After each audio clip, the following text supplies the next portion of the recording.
नमस्कार दोस्तों। आज की कहानी का शीर्षक है नवरत्न ऐसे एकत्रित होते हैं। एक बार राज दरबार में अपने ही एक सिपाही को आधा सेर चूना खाने की सज़ा सुनाई। निश्चित ही उसकी गुस्ताखी कुछ बड़ी रही होगी, क्योंकि आधा सेर चूना चाटने के बाद किसी भी मनुष्य का जीवित रहना मुश्किल होता है। खैर, सज़ा सुना दी गई थी और अगले रोज चूना खरीद के लाकर उसे भरे दरबार में चाटना था। हुक्म के अनुसार वह स्वयं पान की दुकान पर आधा सेर चूना खरीदने पहुंचा, पर जैसे ही उसने इतना चूना मांगा कि दुकानदार चमक गया। अब एक व्यक्ति और आधा सेर चूना, दुकानदार को कुछ शंका हुई, सो उसने इतना चूना एक साथ खरीदने के कारण जानना चाहा। उस व्यक्ति ने बड़ा दुखी होते हुए कहा कि मुझे कल दरबार में आधा सेर चूना एक साथ चाटना है, यही मेरी सज़ा है। दुकानदार ने कहा, कोई बात नहीं, एक काम कर, पहले आधा सेर घी लेकर मेरे पास आ जा, शायद मैं उससे तुम्हारी कुछ सहायता कर सकूं। उसे तो उम्मीद की एक किरण जागी थी, सो वह तो यूं गया। वह फटाफट आधा सेर घी लेकर आ गया।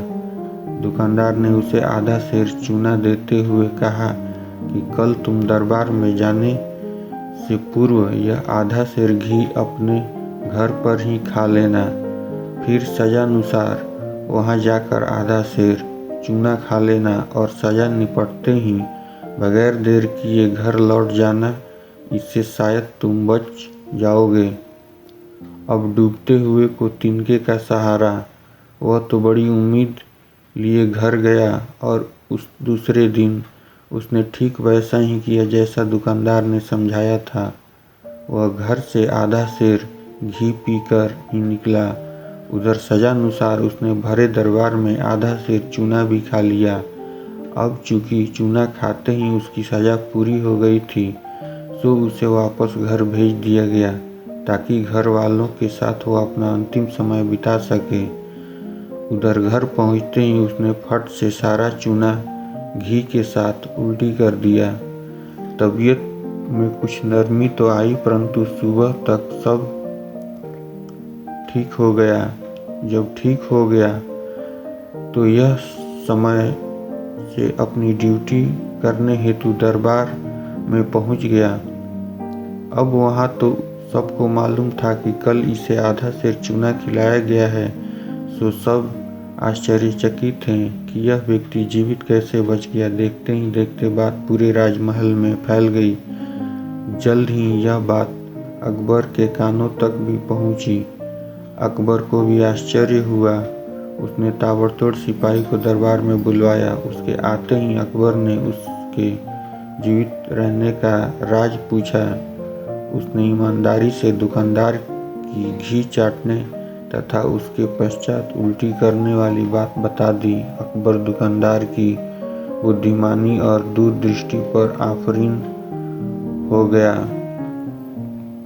उसने न सिर्फ तत्काल दुकानदार को दरबार में बुलवाया, बल्कि हाथों हाथ उसे वजीरे आजम के पद पर राज्य सभा में नियुक्त भी कर दिया। उस दुकानदार का नाम महेश दास था, परंतु अकबर ने उसका नाम बदलकर बीरबल अर्थात बलवान मस्तिष्क वाला व्यक्ति रख दिया। इतनी ही नहीं, एक दिन राजा की उपाधि से उसे सम्मानित भी किया गया। सार, अकबर का यही गुण हमारे लिए सीखने जैसा है। दोस्त, यार या परिवार अपनी जगह है, परंतु प्रतिभा से कभी कोई पक्षपात या रिश्तेदारी नहीं होती।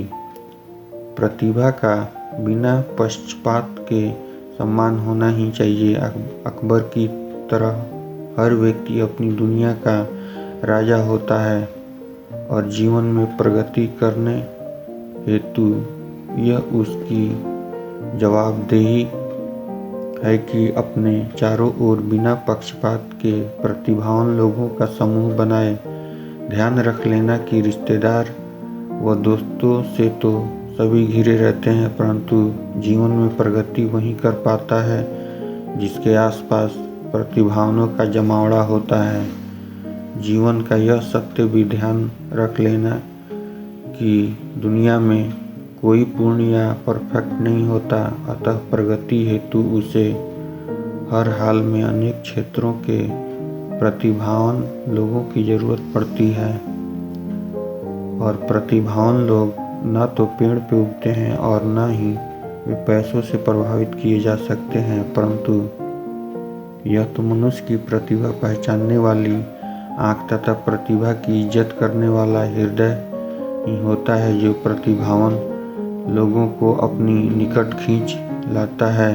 अतः आपको भी अगर जीवन में प्रगति करनी है तो ऐसी ही आँख हो, ऐसा ही हृदय विकसित करना होगा। धन्यवाद दोस्तों। कहानी अच्छे लगे तो लाइक और सब्सक्राइब करें।